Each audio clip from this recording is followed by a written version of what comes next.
In 2016, the Snapdragon 625 phones, like the Lenovo P2, cost around 1,002 ringgit Malaysia. In 2020, a Snapdragon 665 phone would cost up to ringgit Malaysia 1799 in Malaysia. Sony, you know you messed up big time. Who would have thought that by the end of 2020, we would see a Snapdragon 600 series phone selling from under just ringgit Malaysia 500 starting price. This is my full review of the new Poco M3. Hey guys, this is Mark Yo here again and welcome back to my channel. So I've been using the Poco M3 for almost 2 weeks now, and to be honest, this phone really surprised me in every way. I mean in a good way. Of course, this is not a perfect budget phone. Some corners Poco cut nicely, some they did not. Why? Let me explain. So let's start with the things that I like. Okay, number one, let's talk about the design, shall we? Of course, the most obvious one would be the rear design of the phone. It's made of plastic, of course. The back, okay, and the frame. The plastic back is made to resemble leather-like feel when you hold it in your hands. Okay, you have a slightly rough feeling and definitely makes gripping the phone is much comfortable and sturdy. Some say the back looks like Cyberpunk edition. I say it looks like the legendary Nexus 6P. Anyway, it looks unique, separating it from the competition. And as you can see, the Poco logo here is proudly there to flex its muscle, which I think is kind of cool. Secondly, it's actually the screen. It is a 6.53-inch Full HD Plus 1080p IPS LCD covered with Corning Gorilla Glass 3 for protection. Yes, it's not AMOLED, but make no mistake, this is a very good LCD screen at this price point.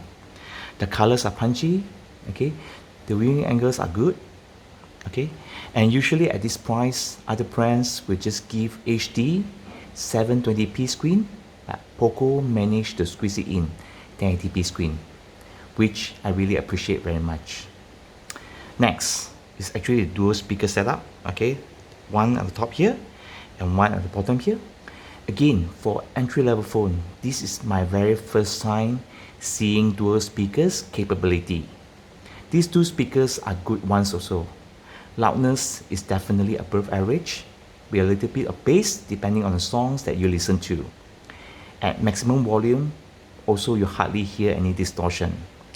Did I forget to mention that there's a 3.5mm headphone jack here?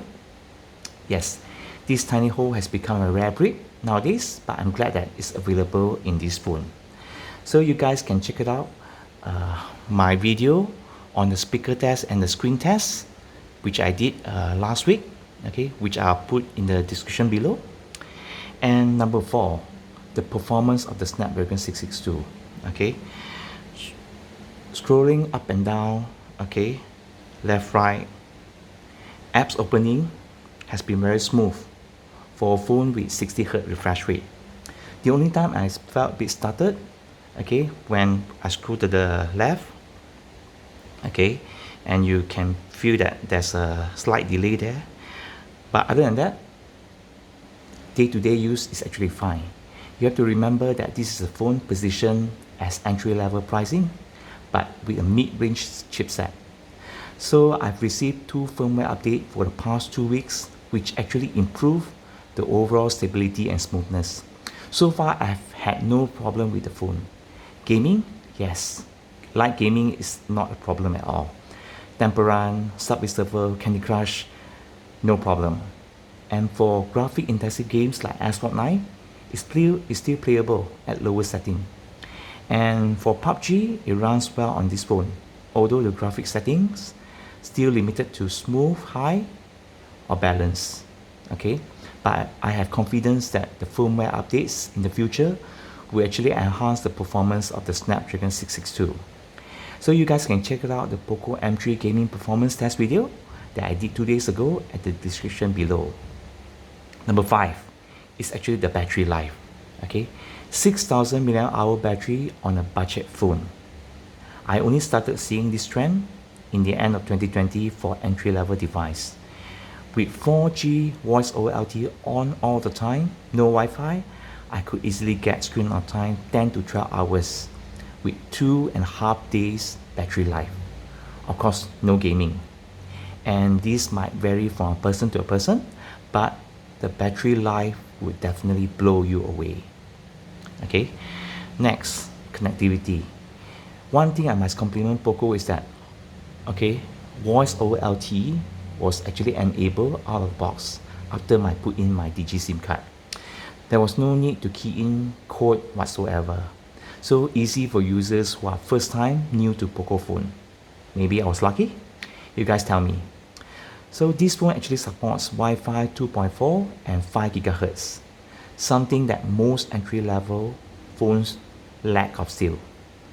And for GPS in this phone, locks quite fast within seconds, and it has Bluetooth 5.0 support too. And lastly, this phone actually has UFS storage for better data transferring, which other entry-level phone fail to deliver by just having eMMC storage. Okay, so UFS 2.1 for the 64 gig variant and UFS 2.2 for the 128 gig variant. So you have this side mounted fingerprint scanner, okay, which also unlocks very fast. Okay, as you can see there.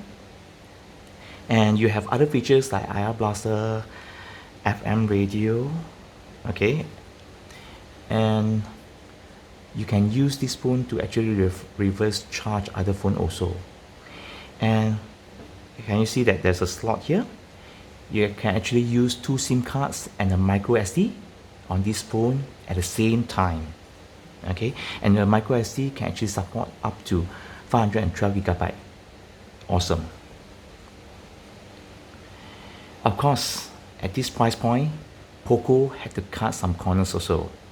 Whether it's wise or not, you tell me. Number one, okay, the cameras. As you can see here, it has a triple camera setup at the back, 48 megapixel main shooter, 2 megapixel for macro, and 2 megapixel depth sensor. I wish that they could have given ultra wide angle lens or optical zoom lens or both, instead of giving macro lens and depth sensor, which people hardly use. So under good lighting condition, this phone can actually take nice photo, and the portrait shot of people is actually not bad too. For front selfie and rear camera, the camera can actually enable night mode photography, something that other brands don't, okay, at this price point.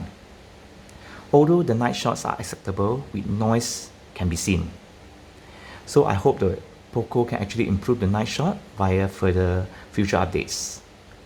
So as for video recording using this phone, both front and back cameras can only take videos at 1080p at 30 frames per second. There's no EIS or AIS for these cameras. So your hands have to be very steady, or you might need a tripod for better video recording. Okay, you guys can check out my video recording clips on Poco M3, which I made last week, okay, at the description below. So you guys be the judge of it. And number two, it's actually the 18-watt charging speed. It's not super slow when some brands still giving 10-watt charger. Of course, I'm just nitpicking. I wish that they could have given at least 22.5 watt and above charging to top up the massive 6000 mAh battery. 80 watt of charging from 0 to 100 takes around 2 hours and 45 minutes or so to be fully charged. So hopefully next year, okay, they will improve more on the charging department. Number three is another nitpick. It's actually the dewdrop selfie camera. As you can see here, let me turn off the dark mode.